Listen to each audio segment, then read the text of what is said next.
All right, a Fibonacci sequence. So this is a Fibonacci sequence, 1, 1, 2, 3, 5, dot, dot, dot, goes on. So the first, how we get this is 1 plus 1 is 2. 1 plus 2 is 3. 2 plus 3 is 5. So to get the next term, we do 3 plus 5 and get 8. And then let's look down here. 5 plus 8 is 13. Then get the next one. 8 plus 13 is 21. So that's how you would find the eighth term. And the next term would be, if we wanted to find it, 13 plus 21, which is 34. And 21 plus 34 is 55. That is the Fibonacci sequence. You will see that on your assignment. Example number 2. If I want to find the sum of an infinite geometric series, the first term is 26, r is negative 0.04. Again, all you do is use the formula and plug it in, and you get 25. There's not much to the sum of an infinite series. You plug in the first term, the ratio. Just make sure you got parentheses on the numerator and denominator so you don't have any errors on the calculations. And these are some of the examples that are actually on there. Your assignment. Find D. So if you want to find the common difference, you know it's arithmetic. You know it tells you. The first term is negative 11, and the 51st term is 59. Remember, arithmetic is a linear function. So first find the slope, or the D, the common difference. So we use slope formula, and we get 1.4, and you're done. Okay? That's all you have to do is find really the slope if they want the common difference.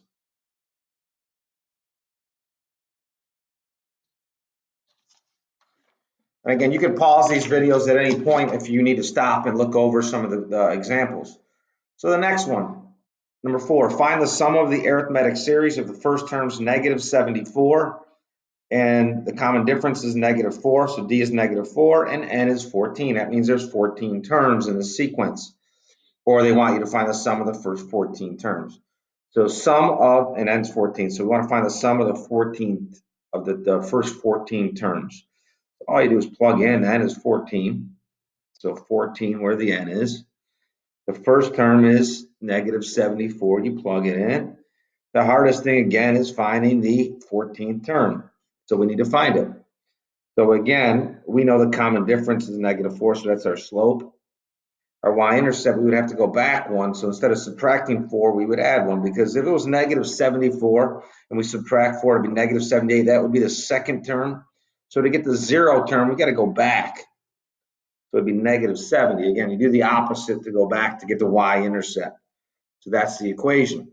And then we just plug in 14 for n, and we get the 14th term to be negative 126. We plug it in, calculate it, and the sum of the first 14 terms is 1400.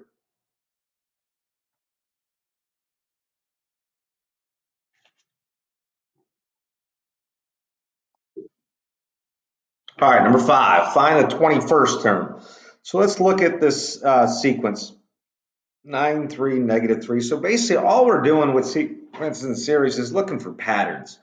So you got to look at what's happening to get to the next term. So you can tell from 9 to 3 to negative 3. Are you multiplying, subtracting, or adding? So if you think you were multiplying 9 to get to 3, it would be 1/3. And then 3 times 1/3 would be 1. So it's not multiplying.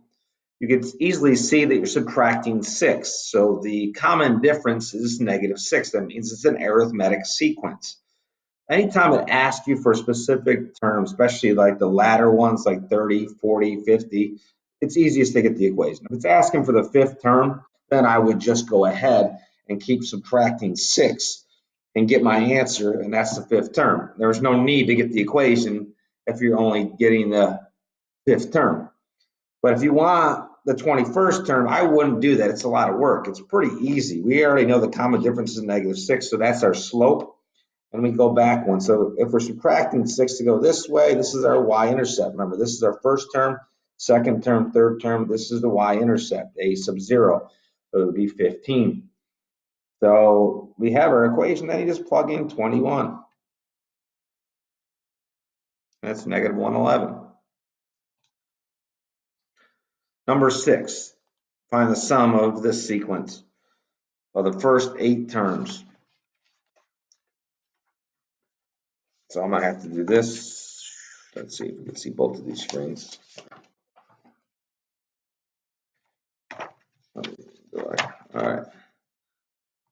So it's geometric. You can see you're multiplying by -2 each time. You see that? We want to find the first 8 terms. So n is 8. The ratio is -2 since we're multiplying by -2. Again, geometric we use R. Arithmetic we use D. The first term is 8, as it shows. Okay, and then we just plug it in. First term's 8. Ratio is -2. Make sure you put this in parentheses. Make sure you got it all blocked in the numerator and denominator. And then 1 minus the -2. So you just plug everything in and you get -680. So it's just important to stay organized and writing down like what your A1, your RN is and plug it in. And then using the appropriate parentheses so you don't make any errors. Number 7.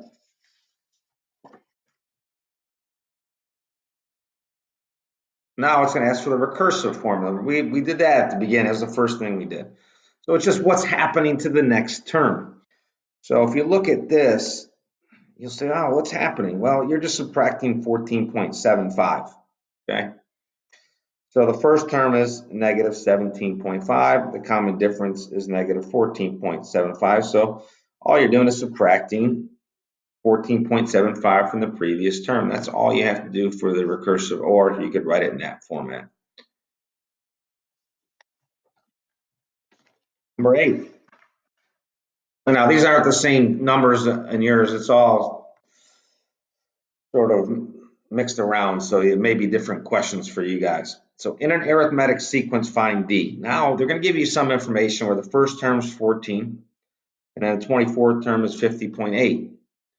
Remember, arithmetic are linear functions, so the common difference is just the slope. So our coordinates, if we wanted to write them as coordinates, would be 1, 14, 24, 50.8.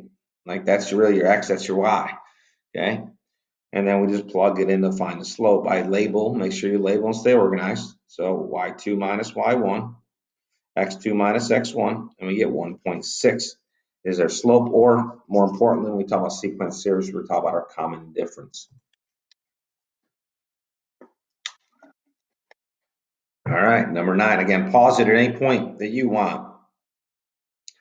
Now, sigma notation, they want us to write this in expanded form. So we want to write it out. We know they're talking about the sum of the first to the 4th term. And that is the explicit formula. You always put the explicit formula as we talked about when we went over sigma notation. So I'm going to get the first 4 terms. So I just plug in 1 to the explicit equation. You get 1 as the first term. The second term, you plug in 2 for k. They use k sometimes instead of n. It's like I said earlier, it's interchangeable. 2 minus 1, we plug it in, we get 3 for the second term. So when k is 3, the third term, 3 minus 1, 3 squared is 9. And then the fourth term, 4 minus 1 is 3. 3 to the third is 27. So that would be the expanded form of the sum from the first to the 4th term. And if you wanted to find the sum, you could put it in the calculator, or you could go ahead and calculate this as 40.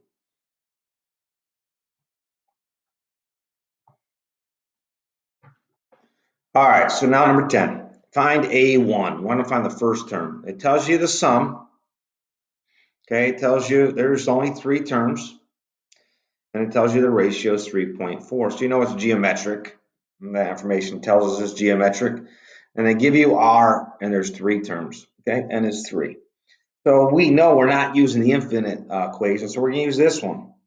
We want to find A1. That's going to be our only unknown, but we know the sum of the first 3 terms is 4875. So we're going to plug that in there. And then we know our ratio is 3.4. Our n is 3, and we plug everything else in. So when we calculate that, we get -38.304. When we calculate the denominator, we get -2.4. So you're going to multiply by -2.4, both sides, and that'll give you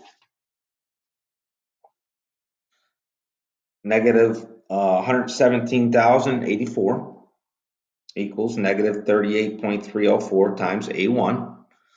And then you can divide by -38.304, and we get our first term to be 3,056.704, and that's an approximation, so I should use a squiggly line. Now the last one that I'm going to go over is number 11. It's more of a word problem. So we're going to look at this. A salary. An employee's salary increases the same amount each year. Why that's important, it tells us it's arithmetic. It's going to go up by a constant amount, which is our D, our common difference.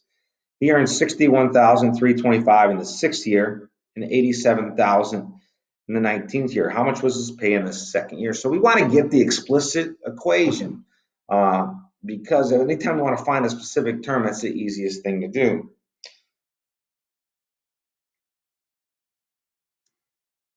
So the 6th term, we would write that the 19th term. So that's what the coordinates were. So we find the common difference since it's a arithmetic, and it's 1975. That means his pay is increasing by $1,975 every single year at a constant rate. So